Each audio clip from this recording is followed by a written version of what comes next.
অধিকার কি আমাদের? আপনারা কি কি কি দাবি নিয়ে এখানে দাঁড়াইছেন? আমাদের দাবি হলো,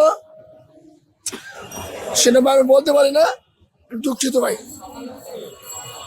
আপনারা শাহবাগের সড়ক অবরোধ করে দাঁড়িয়ে আছেন অথচ আপনারা জানেন না?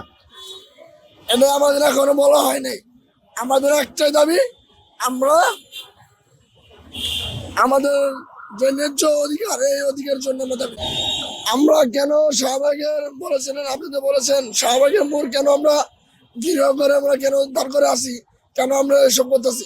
আমাদের নিশ্চয় অধিকার আমরা চাই, এবং আমি নিজে আহত হয়েছি এবং আমার বোন শহীদ হয়েছে। আমরা আমাদের কার্ড পাইনি এখনো। আপনাদের ন্যায্য অধিকারটা কি? ন্যায্য অধিকার কি আমাদের? আপনারা কি কি কি দাবি নিয়ে এখানে দাঁড়াইছেন? আমাদের দাবি হলো, সেটা আমি বলতে পারি না, দুঃখিত ভাই। আপনারা শাহবাগের সড়ক অবরোধ করে দাঁড়িয়ে আছেন অথচ আপনারা জানেন না? এটা আমাদের